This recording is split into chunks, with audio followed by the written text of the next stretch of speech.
Pastor K. Jones, preaching the word of Jesus, we making his name. I want to talk about why.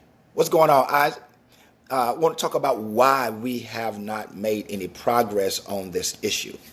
So when you go back and look at the talk about reparations, it has been discussed even since in 1863, 1865, and it came on the scene in a major way when you had a representative, a Democratic representative from Michigan, by the name of Representative John Conyers, back in 1989, began to present a House resolution, a bill before Congress for 31 years. 31 years, this same bill, and it has been taken up by Representative Sheila. She ran for president, Sheila Jackson Lee. Sheila Jackson Lee. Hey, Julie Nicole. And so this has been taken up by Sheila Jackson Lee since John Conyers is no longer in the House. So now this bill has been presented, watch this, for 31 years. And the reason why it has not had any footing or had any leverage is because of this. It's because this bill is only asking for a study for the case of reparations. That's the problem, and that's why God is not on your side. Is because you are presenting a bill. I thank you, Representative Conyers, for doing what you did. I thank you for even bringing up the conversation. I thank you, Representative Sheila Jackson Lee, for bringing up the conversation. But here is the problem. We won't get anywhere if we're just asking for a study. We don't need a study. There's enough evidence, enough data out there that can be compiled to help justify the need for reparations in this nation. I know what you're doing. I know you're trying to placate people, trying to get people, win people over, trying to smooth it over. But listen, when you are going after something of this magnitude, you have to go in with a bunch of you got to go in not with anger, but a bunch of chutzpah, if you will allow me to use a Yiddish term.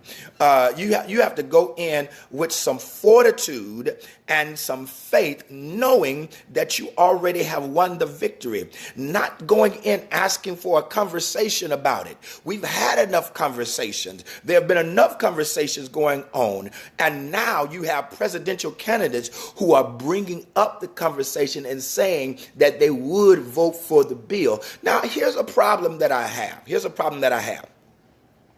Because even if we were to start the conversation, if we were to start the study, if the bill were to be passed, check this out. What's going on, G Money?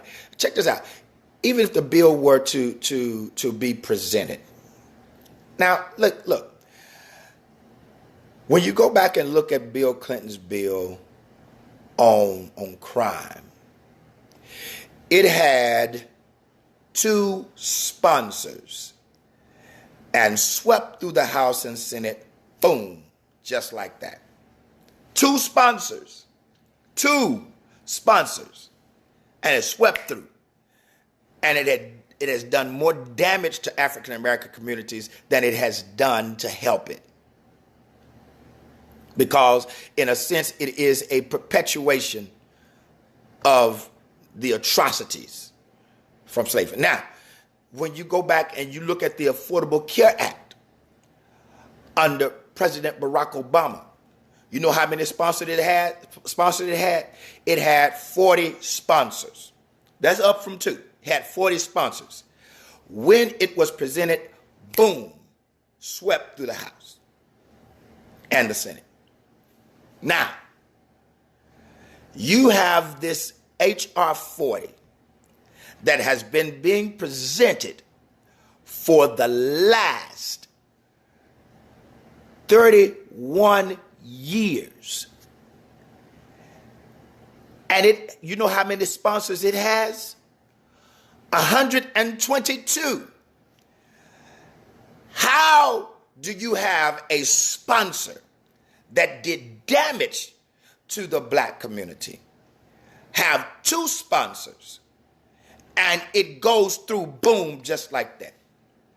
Now, the Affordable Care Act, yes, it has increased the number of African Americans to receive health care. And I appreciate it because that's the field that I work in. I work in health care. I appreciate it because I studied the thing even before it came to the House floor and the Senate floor. I studied it, and I was a part of a capstone to begin to help one insurer find out how it can help move this thing forward, even though it would begin to lose advantages. Now, so I understand that. Now, but watch this. Even though, you go back and study, even though it has increased the number of African Americans, do you know the highest percentage of constituents for the Affordable Care Act is white males? That's why they have not repealed it. Okay? So let's deal with this. Let's deal with this. How do you have a bill that has 122 sponsors and you can't even get it past committee? There's a problem with that. And here is, now I'm being prophetic now. Here's the thing. To those of you who have the influence to get this thing on the floor, listen to what I'm saying. There's a passage of scripture in the book of 2 Kings, chapter number 13, where there is a king. He is given an arrow, shoot it out the window. He opens up the window. The man of God, Elisha, opens up the window. He says, shoot it out the window. And he shoots it out the window, and he tells him, he said, this is going to be the arrow that brings the deliverance to to Israel from Syria. Now, he tells him, take this arrow now, and you beat it on the ground. He beat it on the ground 3 times. And he said, because you did not beat it 5 or 6 times, he says, now Syria will overtake you. See, here it is. We are placating people and not being aggressive about pushing this thing through. We don't want a study. We want reparations. It's not about studying it. We want reparations. Now, here it is. If reparations are not given to African descendants of African slaves, what happens is now God has to get involved. But either God can be on your side, or now you can deal with this. And so I say this to you who are in places of authority. I say this to you. Listen to what I'm saying. I say the same thing to you that Mordecai, the uncle of Esther, tells Esther while she was in the house of King Ahasuerus. He says, you can sit back and you can be in your creature comfort and have all of your advantages and have all of your influence all you want. But God is going to raise up deliverance out of another place. However, if you don't realize that you've been raised up for such a time as this, God will raise up deliverance for somewhere else, but you and your house will be the first ones to deal with the repercussions of not moving forward with this.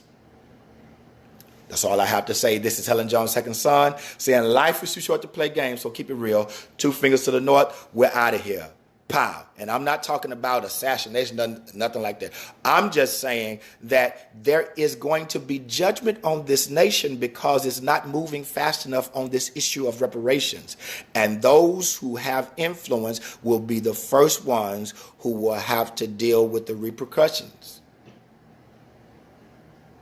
We're out of here. Pow.